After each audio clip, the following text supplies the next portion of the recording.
Hey guys, welcome back to the channel. So today I have a bit of a controversial but good topic for you guys, and it is on prenuptial agreements. So before we get started, please hit the like button and subscribe if you have not already done so.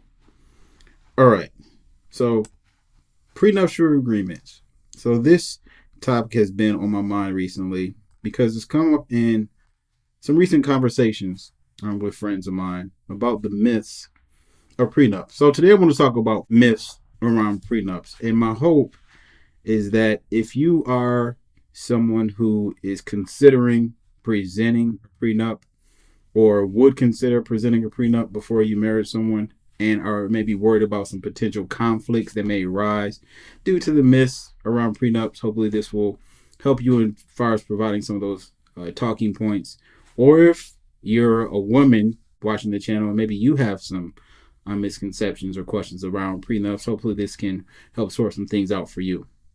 All right, so for the first myth, all right, there's that prenups are designed to protect men from money-hungry chicks trying to steal their shit. So that is a myth, but yes, it happens.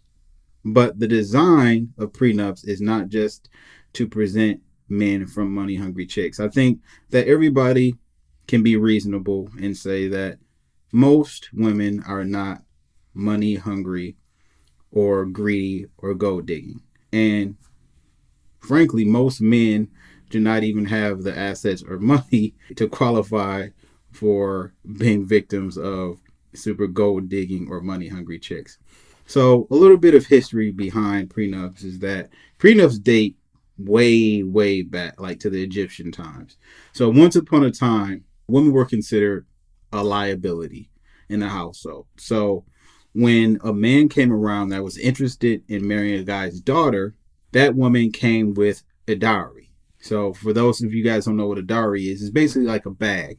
And from the standpoint of if a guy comes and says, "Sir, I want to marry your daughter," the father would vet the man. Is he a good man? Can he provide for her? Check the boxes. Yes. Take my daughter, and with that, take this jewels or this cash or whatever.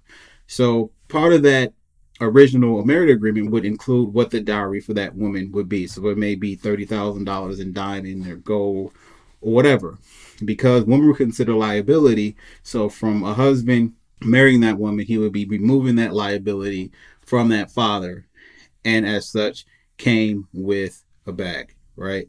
So it's a little bit different now because women no longer come with a dowry or a virgin, right? They used to come virgin and with dowries. That's not the case anymore.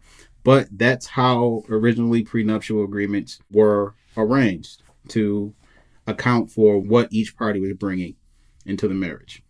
All right. A little bit of a history lesson.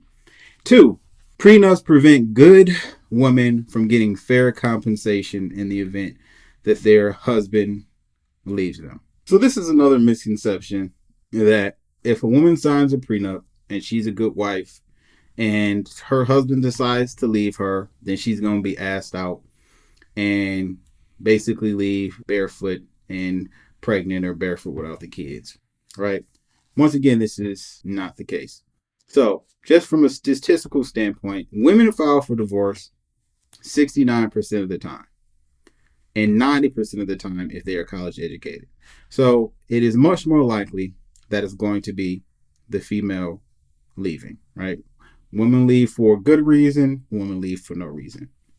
And prenups are not designed to prevent women who are good wives from getting fair compensation in the event their husband leaves them. Prenups are designed to be able to provide a fair and a reasonable division of assets in the event that the parties separate, whether they separate on good terms or whatever. So another bit of a history lesson behind prenups is going back not as far as the Egyptian times, but just going back a couple hundred years.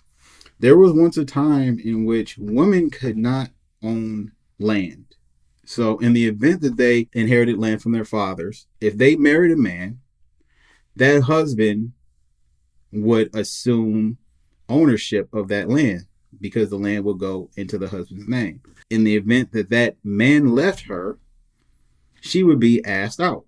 So it created a loophole in the sense that a lot of men could prey on land wealthy women and go in, take their property, and they could abuse them, mistreat them because the women wouldn't have anywhere to go. They had their land, or they would leave them, or kick them out, or kill them. Yeah, this happened too. There's this horror movie called 1922, which is it's a fictional tale, but it chronicles a situation such as that where a poor man found a wealthy woman from a standpoint of land. Once upon a time, land was really considered wealth. So somebody who had a lot of land, that was considered, a lot of wealth. Poor men such as farmers would marry women who were land wealthy and then, prey upon them. A lot of those prenups around that time were designed to protect women from having their land stolen in the event that their marriage ended or their husband left. Once again, this was not just created for a good woman to be screwed if their husband left them. Prenups were designed to help protect women from being misled or tricked or conned. Number 3, prenups are one size fits all. Prenups do not just have to be one sided. Prenups are the contract. Like anything else, it can be negotiated, and it can be an opportunity for both parties to decide what they want to be in it. An opportunity, for example, for prenups is to consider what should be the arrangements of parental rights in the event that the marriage ends. From the standpoint of courts typically award parental custody to mothers 90% of the time. These marital agreements provide some opportunity to negotiate what those parental rights would be, on sharing of parental rights, sharing of assets, and things like that. Once again, you also have to consider that in our current landscape is that the majority of people who are entering in new marriages, there's not going to a lot of times be this huge divide between assets in which people come together. Yes, there are some, examples when, one person is a billionaire and they marry somebody from Starbucks, right? But the majority of marriage are going to be people with relatively similar assets, educational background, and things like that joining together, right? So it creates a really fair and logical conversation about who's going to get what in the event the marriage ends, or if certain things are acquired during the marriage, how that's going to be divided. And then another misconception is that prenups are only for wealthy people. All right, this is another important misconception. Look at it this way: if you are a wealthy person and you don't have a prenup, and let's say you have 300 million, right? Don't have a prenup, and you guys split up, and the courts award 50-50 split. You still walk away with $150 million. So you're going to be upset that you lost $150 million, but you know what? You can still go buy another house, another car, go on vacation, and get over it, right? However, consider the other side of that is that you've been married for 25 years. You've got $100,000 to your name. You got $200,000 to your 401k, and eventually you would like to retire. And then you come home from work one day, and your wife says, "Charles, I'm leaving," and she takes half of everything. What that means to most of the population is that they're going to have to work for the rest of their lives because they're not going to have enough money to retire on. And these are some real world examples of why contracts such as prenuptial agreements are so important for people who are in that middle class, upper class area, because the division of marital assets being lopsided or being split evenly, for example, if you're coming into a situation where you had already accumulated assets and this person doesn't have any, and after 5 years this person just walks away with half of your life savings, that can be detrimental to you and your ability to create wealth. And that goes from both sides, male and female. So these are just real life situations and things that we have to consider when we think about what should be accounted for and what should be called out for when arranging for prenuptial agreements. And so the last misconception, the last one I'm going to cover today, is prenups mean that my partner doesn't trust me. All right. It's not what it means. Well, not necessarily. If it is what it means, then this is probably just not a person you should be dealing with in the first place.